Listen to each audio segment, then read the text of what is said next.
nuestra clase de fotografía de preproducción paisaje. Así que va a ser bastante interesante porque a muchos nos gusta el paisaje y ahora que empezamos a salir un poco más, creo que podemos aplicar un poco más precisamente porque podemos salir y tendremos la oportunidad de pronto de explorar los ambientes y los entornos en exterior.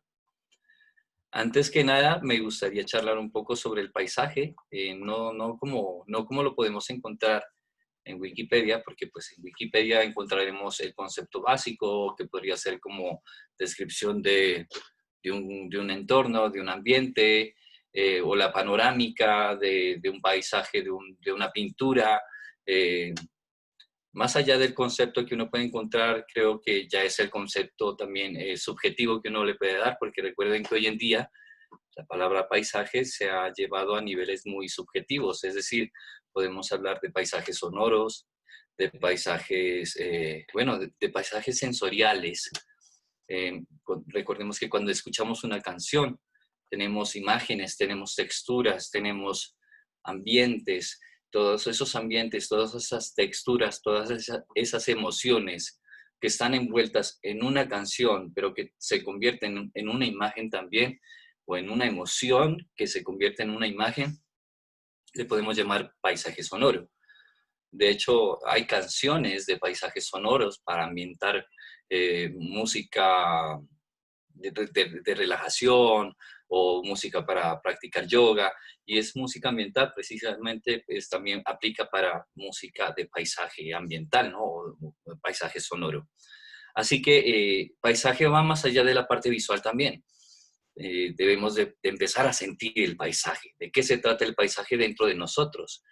Por eso hicimos también un primer ejercicio, el primer semestre, del paisaje hecho en casa, que lo hicimos con piedritas y que hicimos todo ese ejercicio de hacer el paisaje en miniatura, precisamente para interiorizar esos paisajes que tenemos en nuestros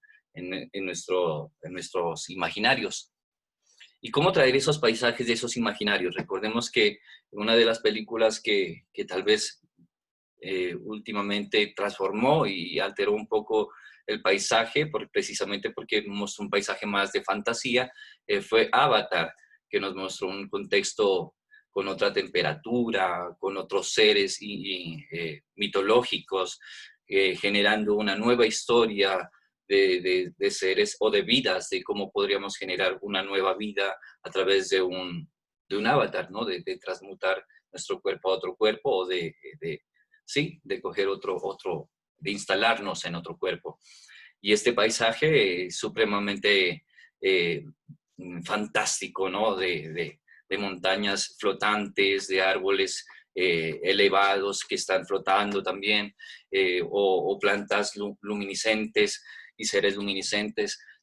Este tipo de paisajes que están en nuestros imaginarios o que estuvieron en el imaginario del productor, eh, a eso me refiero, a que traigamos más allá también de los paisajes que tenemos y que vemos y que nos gusta capturar cuando vamos de paseo, ahora que vamos a salir, súper eso, pero más allá también empezar a sentir el paisaje interior, y los invito a eso, a descubrir nuestro paisaje, a describirlo, a notarlo, qué tipo de paisaje somos. Somos un paisaje sereno, somos un paisaje oscuro, somos un paisaje soleado, somos un paisaje nublado, qué tipo de paisajes nos gusta vivir. Y esto yo sé que no es todo el tiempo, pero sí tenemos por lo general una línea que nos caracteriza, porque siempre tendremos como un perfil o un estereotipo nosotros. En mi sentido, por ejemplo, de fotografía, por estética solemos inclinarnos por la fotografía de paisaje con un poco más de nubes, un poco más nublado que de soleado, porque podemos jugar un poco más con el dramatismo, es decir, con la historia que cuentan las nubes. Y si uno tiene bastante nube, puede jugar hasta con jugar con el tiempo de obturación, dejar un tiempo largo de obturación, obvio, con un filtro de densidad neutra para que no quede quemada la imagen, porque si estamos, por ejemplo, un tipo mediodía o tipo 10 de la mañana, la luz es muy intensa, y así le bajen ustedes todo el F, así bajen todo el ISO, y así, es decir, busquen los parámetros para oscurecer la imagen y bajen la velocidad para dejar una larga exposición de 10 segundos, va a quedar quemada, es decir, va a quedar subexpuesta. Para hacer estas imágenes ponen un filtro de densidad neutra, que es un filtro como unas gafas oscuras, por así decirlo, y lo que puedes hacer es dejar más tiempo de exposición largo. Así que las nubes van a verse como el barrido de las nubes, y ese barrido de las nubes pues ya genera también un dinamismo en nuestra fotografía, ¿no? Un movimiento, y adquirir o insertar o encriptar movimientos en nuestras imágenes de nuestros paisajes, pues suelen traer bastante atractivo visual. Principalmente porque, bueno, estamos hablando de una imagen bidimensional y una imagen congelada, pero si mostramos una acción dentro de ese paisaje, nos va a mostrar más allá de un paisaje congelado, nos va a mostrar cómo se vive el paisaje, qué acción se vive en el paisaje, qué ambientes tiene ese paisaje. Así que, bienvenidos, esta era una pequeña introducción, les dejo esa tareita para que descubramos ese paisaje interior. Antes de iniciar, también quiero plantearles que voy a iniciar los sábados que teníamos de mi mejor foto y que pensaba generarla como una historia a través de nuestras fotografías. Va a pasar a un programa que se va a llamar Análisis Fotográfico.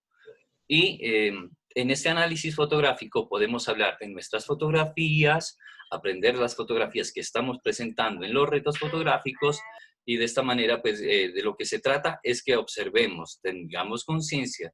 No se trata de buscar errores. Recordemos que nuestros errores en fotografía son oportunidades, ¿ok? Así que entre más oportunidades, entre más errores tengamos, mucho más aprenderemos, ¿ok? Así que los sábados, 10 de la mañana, desde el próximo sábado, porque este sábado yo saldré a hacer un fotoreportaje a la Laguna de la Herrera con Salvatore. Que Salvatore es el protector de la Laguna de la Herrera, entonces voy a hacer allí un trabajo de fotoreportaje. Desde el próximo sábado se hará el sábado de análisis fotográfico. De esta manera también nosotros vamos a adquirir cómo vamos a hacer el análisis fotográfico cuando tengamos la oportunidad de hacer un análisis fotográfico a nuestras fotografías primero, o claro está, porque tenemos que ser autocríticos, pero ya después a nuestros compañeros o a cualquier fotografía que veamos de internet. Estaba bajando la fotografía para ese programa. Este va a ser la fotografía para el programa de análisis fotográfico. Un astronauta pensando en nuestras fotografías, sacándole análisis a la fotografía. Así que les doy ese adelanto para que se vayan sacando el tiempo para ese día y vayan comentando sobre sus fotos. Profe, si quieren que les revise alguna foto, profe, revísame esta foto, ¿qué te parece? ¿Qué sugieres? ¿Le hacemos un recorte? ¿No le hacemos nada? ¿La dejamos así? Y de esto se trata, que vayamos abriendo unos espacios más de compartir, también de aprendizaje, ¿ok? Entonces, súper que vayamos abriendo estos espacios. También recordemos que se nos está pasando el tiempo volando y ya agosto se nos fue, llegó septiembre, ya llevamos 8 de septiembre y nos quedan prácticamente 3 semanas de septiembre. Y si se nos va septiembre, queda octubre y noviembre, quedarían 2 meses. En esos 2 meses me gustaría, aparte de realizar los trabajos de los retos fotográficos, dejarnos una tarea ya en sí, sea de paisaje, sea de producto, es decir, esto es libre a cada uno de ustedes, que presenten una de ellas, de estas tareas que se ha realizado, sea de producto, sea de paisaje, o sea del último ejercicio que realicemos, pero que ustedes los seleccionen, digan, mira, profe, yo quiero o voy a presentar como trabajo final, para que tengamos, aparte de los retos, un trabajo final de nuestras clases, claro está. También va a haber, les comento, que va a haber una asistencia, yo creo que a partir desde la semana que viene o desde estamos adaptándonos porque nos dieron un formato que es supremamente confuso y ha sido confuso la forma de diligenciarlo, pero una vez que se diligencie va a haber llamado de asistencia. Este llamado de asistencia es para llevar, pues, algunas estadísticas de cómo ustedes, los alumnos, están llevando sus clases, si están asistiendo, si pues está haciendo funcionar las clases virtualmente. Igual esperamos que esto muy pronto se cambie totalmente, las clases que ya no sean virtuales, que sino que sean presenciales. Bueno, voy a comenzar a ver aquí por aquí. Algo sobre el paisaje que comenta aquí, lo que encontraremos muy fácilmente en Internet. Lo que nosotros creo que ya entendemos creo que por hábitos familiares, costumbristas, culturales, de salir a tomar una fotografía cuando salimos de paseo y sabemos que ahí encontraremos un paisaje, es decir, un entorno, un contexto, ¿no? Esto es importante comenzar a determinar a qué se refiere un paisaje en cuanto a fotografía, porque en fotografía, en paisaje se dividen muchísimos, porque tenemos paisaje nocturno, paisaje... paisaje diurno, paisaje naturaleza, paisaje en el desierto, es decir, hay infinidad de paisajes. Entonces, tenemos que empezar a, primero, saber qué es un paisaje como concepto de un entorno, un contexto. Y después, qué tipo de contexto. Si es un contexto, por ejemplo, lo que decíamos, yo puedo utilizar mi piel como un paisaje.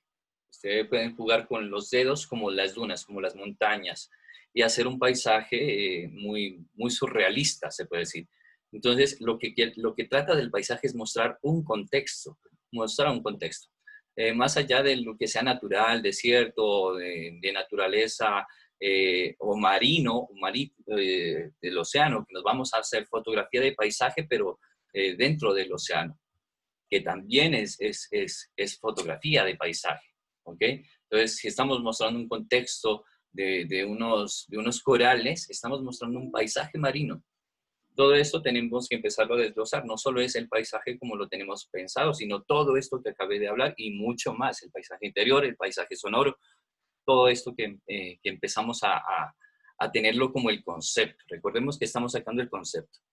Más allá del concepto, hay algo importante que tenemos que hablar, que son 20 pasos a tener en cuenta. Recuerden que si se nos acaba la clase, volvemos a ingresar, ¿ok? Voy a ir abriendo una por una y voy a ir hablando de una de ellas, ¿ok?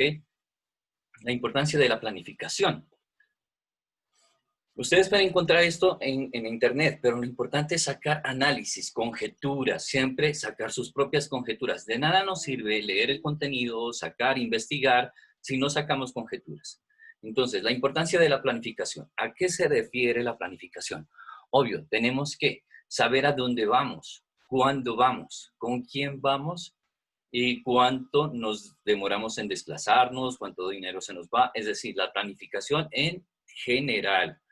Eh, si ya estamos de paseo y escogemos ese día para tomar una fotografía de paisaje, igual, la planificación dentro del paseo, una planificación dentro del paseo. No el paseo que sea la planificación o la planificación del paseo, la planificación del paisaje, no. Dentro del paseo tendrá que haber una planificación de ese día que te vas a dedicar a la fotografía del paisaje, precisamente porque vas a recorrer espacios, vas a buscar lugares, no te vas a quedar quieto. Eso es lo primero. Es decir, la zona de confort se quita totalmente. Sales de casa, sales a caminar, sales a observar, y observar es parte de la planificación. Entonces habrá una previa, si tú quieres ser un paisajista que sabes de horas determinadas para un mejor paisaje, porque te gusta buscarle lo mejor de ese paisaje, lo más seguro es que te des la oportunidad de analizar ese paisaje por un cierto tiempo y cómo se comporta la vida de ese paisaje para poder expresar muy bien la vida de ese paisaje. Entonces, si no tenemos tiempo, si estamos de paseo, pues ya será nuestra habilidad en cuanto a la técnica de composición y distribución del rectángulo áureo. Y eso será también nuestra intuición de conocimiento, obvio. Recordemos que tenemos 2 horas principales de la fotografía de paisaje, que es la hora dorada y la hora azul. Y hay otra más, que es la hora morada, ¿ok? Entonces, estas horas que son apetecidas por los paisajistas, pues hay que tenerla también en nuestra lógica dentro de la planificación. Es decir, nosotros vamos a tener dentro de la planificación ir al lugar, saber dónde es, si es seguro o no es seguro. Eso hay que tener muchísimo cuidado cuando nos desplazamos. Ahora hace poco hubo, no sé si me comentaron que hace poco hubo un atraco en el desierto de Sablinsky. Nuevamente recurren los atracos en el desierto de Sablinsky. Así que no podemos estar tan tranquilos, tan confiados. Vamos muy prevenidos, por favor, vamos acompañados, diría yo siempre, por lo general acompañados, o por lo menos que alguien sepa dónde te vas y saber que ese lugar es seguro. Yo pensaría que si tú estás con la plena seguridad de que ese lugar es un poco más seguro, puedes contarte que puedes ir solo, entre comillas, porque hay personas que les gusta trabajar solo, porque hay paisajes que son más exigentes, que tendrás que amanecerte en el lugar, que tendrás que esperar en la madrugada, es decir, tendrás que acampar en ese lugar y a no muchas personas les gustará acompañarte, entonces ese será un trabajo muy intimista. Por más de que estás trabajando en un contexto al aire libre, tú estás viviendo una vida muy personal, muy íntimo, brindándote un momento muy propio, muy único, que nadie más de pronto se atreva o se anime a hacerlo. Más sin embargo, los fotógrafos tenemos, si nos dicen, vea, vamos acá a acampar, vamos a hacer fotografía nocturna, nosotros a todos les decimos sí en cuanto a fotografía. Entonces, planificación, lugar, herramientas, presupuesto, dijimos que compañía, horas, tiempo, también tiempo en cuanto también al tiempo de lluvias y sol, es decir, sí, a la temperatura de cómo vamos a mantener ese día, si vamos a tener un día nublado, un día soleado, es muy importante todo eso, porque sí, a nosotros si nos gusta tomar fotografía poética, diría yo, nos vamos a arriesgar a meternos bajo el agua. Así que vamos a lograr unas fotografías un poco más dramáticas, un poco más con lenguaje, un poco más con historia, ¿no? Una historia un poco más que pocos muestran, porque por lo general uno muestra la hora dorada, la hora azul, en este caso como este ejemplo, una playa, una orilla del mar, ¿sí?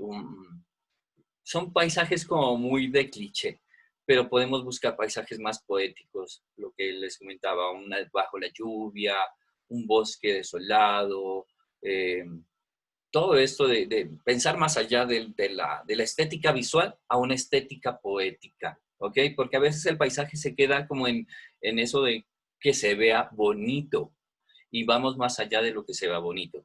Es que transmitamos algo cuando lo vemos, ¿ok? Entonces, busquemos más allá de lo que nos presenta el paisaje, busquémoslo más allá también. Hay lugares muy poéticos, muy mágicos y Colombia y pues Cundinamarca tiene paisajes súper poéticos y místicos, ¿no? Y sí, de fantasía.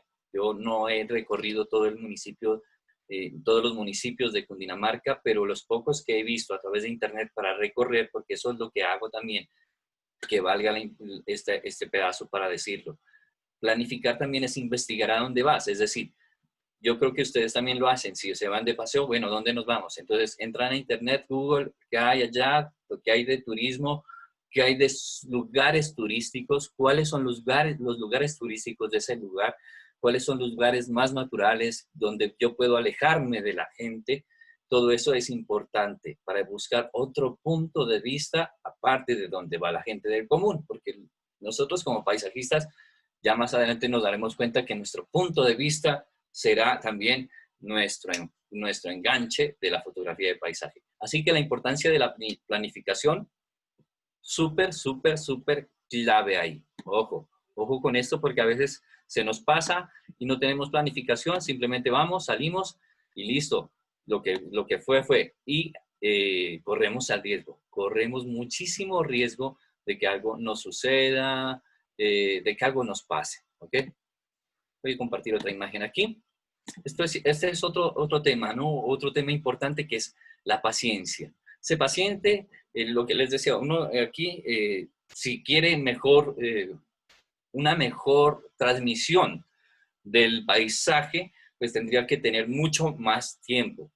Por ejemplo, las personas que trabajan en National Geographic los que hacen fotografía naturaleza, paisaje naturaleza, ellos viven en la naturaleza y si se van al Polo Norte o a buscar los animales de los polos y a fotografiar la vida natural y a fotografiar también el entorno, porque es paisaje y los que viven en el paisaje, los seres que habitan en ese paisaje, en ese entorno. Pues tendrán que tener mucha paciencia a ver la vida de ellos, a ver cómo se mueve, dónde se desplazan, dónde van a estar, dónde comen, dónde duermen. Es decir, tener una paciencia de vocación. Por eso cada fotografía, cada especialización de la fotografía, fotografía de bodas, fotografía de eventos, fotografía de productos, fotografía de paisaje, fotografía de retratos, cada una tiene una vocación, tiene un espíritu y tiene sí, tú tienes como una línea propia, porque por ejemplo, en fotoreportaje, los que hacen fotoreportaje en las manifestaciones, con todos los gases tóxicos, y si la manifestación se pasa a algo más álgido, que es a la bala, y se tiran ya bombas, petardos, y se vuelve un caos, y ellos están ahí, no será lo mismo una persona que trabaja todo el tiempo en el estudio tomando fotografía de producto. Entonces, si tú lo sacas a fotografía de reportaje, al que hizo fotografía de producto, tal vez no esté preparado. La adrenalina, psicológicamente no está preparado, ni físicamente, porque esto también hay que tener una preparación física para algunos tipos de paisaje. Recordemos que si nos vamos a subir a paisaje del Everest y no has preparado físicamente para el Everest, lo más seguro es que quedes ahí en la mitad de la montaña. Entonces, la paciencia dentro del ejercicio de la fotografía de paisaje es importante. No sabremos en qué momento será la mejor puesta de sol, a menos de que nosotros nos quedemos viendo cómo se pone el sol en ese paisaje. ¿Ok? Entonces, si queremos una buena fotografía, habrá un día de solo ver cómo se mueve el sol y cómo se presenta la luz en las montañas, en las flores, en las hojas, en los árboles, en los animalitos, en todo lo que vemos en nuestro paisaje. Así debería de ser una verdadera fotografía. Así que todo eso es importante. Aquí dice que es el análisis de la composición, totalmente. Recuerden que composición es todo en fotografía, todo. Y es lo que más descuidamos. Nosotros no vemos composición, no vemos cómo estamos distribuyendo en el rectángulo. Solo lo que es plano, más cerrado, más arriba, más abajo, es decir, picado, contrapicado, o más abierto, más cerrado, pero no distribuimos bien en el rectángulo. Eso lo digo también por experiencia propia, ¿ok? Porque a veces a uno se le pasa por ser tan rápidas las cosas, pero el ejercicio de la conciencia de qué es lo que estás ubicando en el rectángulo y cómo lo estás ubicando dentro de las retículas del rectángulo áureo, si está en división de tercios, por ejemplo, ahorita que estamos en el reto de división de tercios y que hay de pronto una confusión, por ejemplo, mire el ejercicio de triada, que me compartieron un ejercicio de triada y otra compañera nos compartió un ejercicio concéntrico. Entonces, puede haber una confusión y esa confusión debemos quitárnosla para que en el momento que queramos aplicar bien la técnica, porque recuerden que las técnicas o los elementos compositivos, entre comillas, como se lo conoce, reglas compositivas o las leyes compositivas, no se hicieron para romperlas, sino para usarlas. Recuerden que a veces dicen, no, es que las leyes se hicieron para romperlas. Mentiras, no todo el tiempo, porque si no, pues imagínense ustedes con todas las reglas que existen en el planeta Tierra y para los seres humanos, que me voy en contravía, simplemente porque me quiero ir, porque las leyes se hicieron para romperlas y me voy en contravía, pues tómate tu paliza. Entonces, las leyes y las reglas se hicieron para conocerlas, para apropiarlas y para saberlas aplicar en el momento que tú quieras expresar algo con esos lenguajes. Y si más allá, con tus análisis, porque lo que estamos hablando es de análisis y tus conjeturas, sacas una nueva regla o un nuevo elemento compositivo, porque hay cosas que se van más allá de lo que está ya escrito, y entonces uno lo puede descubrir, lo puede inventar, o lo puede traer de esos imaginarios, y entonces es ahí donde empieza a formar parte lo que es composición, análisis de composición y aplicar bien la composición para que nuestra fotografía sea asertiva. Así que la composición, parte importante de la paciencia, porque igual, si uno no sabe cómo vas a distribuir dentro del rectángulo áureo o cuánto te vas a demorar la distribución de esos elementos que están adentro, porque a veces por el afán de que ya quiero tomar la fotografía y me quiero ir, no distribuiste bien los elementos compositivos. Que hubo una ovejita por ahí, que quiero rescatar la ovejita, y no salió la ovejita más resaltada, sino el árbol, precisamente porque no estuvo bien distribuido dentro del rectángulo áureo. Todo eso hay que tenerlo muy, muy en cuenta, ¿ok? Listo. Ser pacientes. Creo que queda claro esta parte. Esto sí es importante y creo que ustedes también lo han deducido por simple lógica que uno, entre más se demora ahí en el paisaje, pues más lo va a poder observar y sentir. Porque también el paisaje es de sentirlo, más de observarlo también es de sentirlo. ¿Quién vive? ¿Qué habita? ¿Qué suena? ¿Qué suena? Por ejemplo, yo tengo el ejercicio de que cuando hago un paisaje, capturo unos segundos de audio y me voy con unos segundos de audio de ese paisaje. Así tengo paisaje auditivo con el paisaje sonoro. Y cuando yo posteo algún tipo de paisaje, me gusta también postearlo con el audio, de cómo se suena esa fotografía, cómo suena el lugar. ¿Ok? Entonces, es importante esto para que tengan en cuenta que hay que vivirlo así, hay que vivirlo de esta manera. 3, dejar atrás la pereza y buscar puntos de vista nuevos. Totalmente de acuerdo, siempre lo he dicho, se los he aconsejado miles de veces, dejar la zona de confort, buscar nuevos puntos, moverse, por eso los lentes fijos son muy funcionales, es decir, también el celular, como es un lente fijo, no tiene un zoom, a menos de que uno le haga el zoom digital, que no es lo mismo que un zoom óptico y no va a quedar la misma calidad, más sin embargo, es preferible hacer a veces en algunos casos para alterar un poco pues la presencia o la muestra visual, porque recordemos que un fondo en un 50 milímetros será diferente la presencia del fondo a un 16 milímetros, que es una panorámica. Recordemos, si queremos tomar una panorámica, el lente se supone que son lentes granangulares, es decir, que van a abarcar muchísima panorámica. Y entre ellos está el 10 milímetros, desde el 10 milímetros, porque ya más abajo del 10 milímetros ya sería un ojo de pez. Y el ojo de pez ya empieza a alterar muchísimo el paisaje, es decir, nos convierte en una burbuja, que también es parte del lenguaje visual, es decir, no está mal, no está por decir que no sea una opción, pero recuerden que el paisaje por lo general lo queremos mostrar tal y como lo vemos, o en un plano bidimensional no esférico, ¿ok? Pero recordemos que hoy también está la fotografía 360 grados, la fotografía aérea, o sea, ahorita está muchísimos puntos de vista, así que hay que moverse, hay que agacharse, hay que desplazarse, hay que moverse mucho, buscar el plano que tú necesites más. Por ejemplo, si tu interés, si tu zona de interés, si tu plano de interés es más la parte de abajo, el piso, los árboles, la hierba, el prado, los animalitos, pues tendrá que haber más un porcentaje dentro del rectángulo de esa zona que el cielo. Pero si tu interés era más como el aire, el cielo, las nubes, el color del cielo, pues habrá un porcentaje más de cielo que de tierra. Esto tendrá que tener con tu posición y tu también disposición, porque no solo es el ángulo, también la altura, porque a veces uno dice, baja más la cámara y simplemente a veces la agachan en inclinación y es bajarla en altura. Entonces tenemos que jugar con inclinaciones y alturas, ¿vale?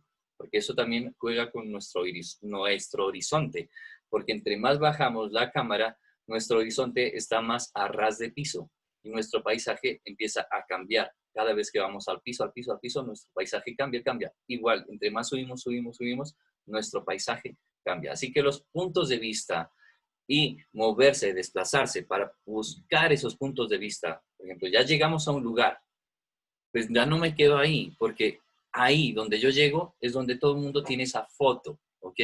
Así que me voy a caminar un poco más. En esto hay que sacrificarse, por eso hay que trepar, hay que escalar y hay que tener un estado físico para prepararse para ello, para lograr unas buenas tomas diferentes unos puntos de vista diferentes a los que normalmente podrías conseguir cuando llegas a un paisaje. Un ejemplo, llegas a la laguna de Guatavita. Si tú llegas a la laguna de Guatavita, que por cierto yo no he ido, voy a ir ahora que tenga la oportunidad. Y si yo llego a la laguna de Guatavita, como todo el mundo llega y toma la fotografía, como todo el mundo la toma, pues no habrá un ejercicio del paisajista fotográfico. Yo tendría que caminar más el entorno, desplazarme un poco más después de llegar allá, darme un tiempo de ver cómo se comporta y de ahí buscar la mejor toma, el mejor espacio, el mejor ángulo para esa fotografía. De seguro, esa fotografía que logre en otro ángulo no la va a tener otro fotógrafo, así que tendrás un punto a tu favor en cuanto a fotografía de paisaje. Recuerden que entramos al mismo link, ¿vale? Cuarto, apóyate en los modos de disparo semiautomáticos. Esto ya es para las personas que manejan cámara profesional y semiprofesional. ¿A qué se refiere los modos de disparo? Para los que tienen ya cámara profesional o semiprofesional, vienen unos modos de disparo AB o SD o AS, que son en prioridad de diafragma o prioridad de velocidad. ¿A qué se refiere? Que tú puedes mover el diafragma, es decir, la apertura de tu pupila, y el resto de parámetros te los ajusta la cámara y te queda perfecta la fotografía. O en el caso contrario, escoges la velocidad y el resto de parámetros, lo que es ISO y apertura de diafragma, los escoge la cámara. Esto ya lo veremos más adelante en el nivel medio, ¿ok? Así que no se preocupen. Utiliza lentes angulares. Esto no todo el tiempo. Yo lo puedo aquí refutar. Puedo sacar un pequeño análisis y un pequeño debate, se puede decir, sobre esto. No todo el tiempo se necesita fotografías de lentes angulares para fotografía de paisaje. ¿Por qué lo digo? Porque la fotografía de paisaje se considera que, obvio, se necesita más panorámica, pero a veces no necesito toda la panorámica, sino una selección de ese paisaje, una parte de ese paisaje, un árbol con un caballo y una montaña atrás. Y si yo tengo un angular, todo un angular, pues yo no voy a poder capturar ese pequeño detalle o esa pequeña selección. No hablemos de detalle, sino de selección, porque si hablo de detalle es como un acercamiento. No, esa pequeña selección yo no lo puedo hacer con un angular, lo puedo hacer es con un teleobjetivo o con un lente fijo de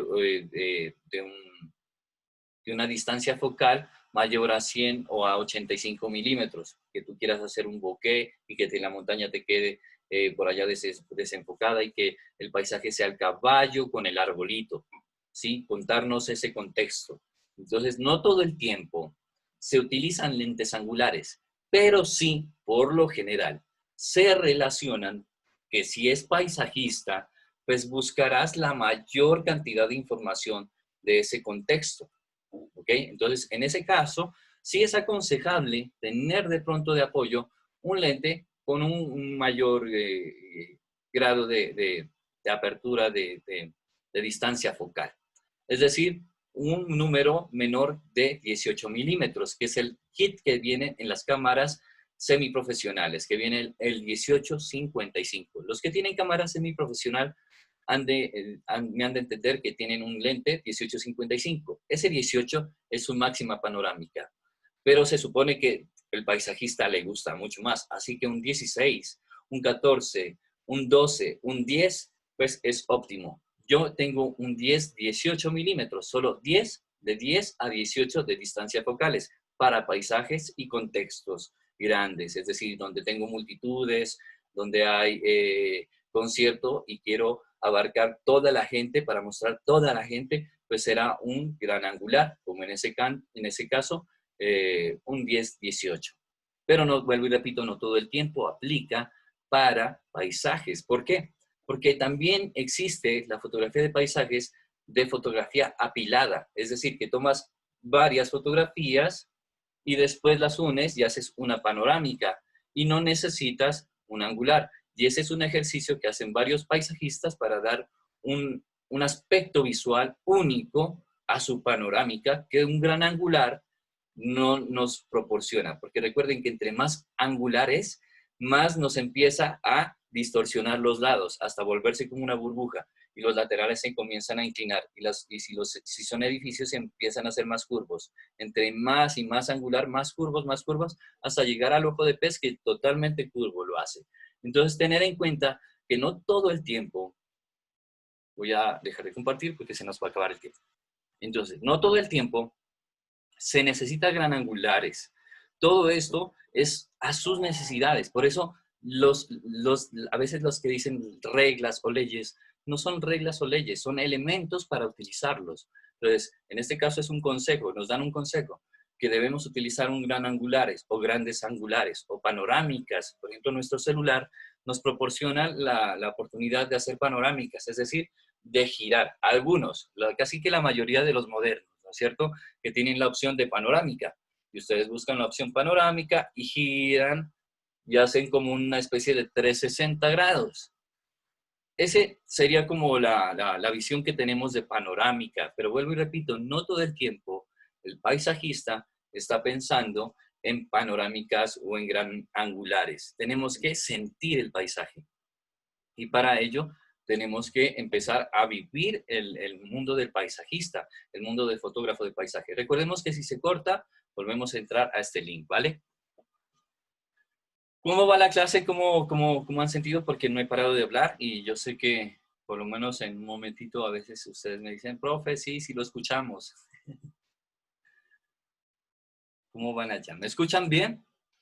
Sí, se escucha bien, profe. Perfecto, te agradezco muchísimo. Sí, Bueno, se escucha, entonces, los profe. fines de semana, sábados, desde el próximo sábado que viene, no este sábado, sino el otro, comenzamos análisis fotográficos.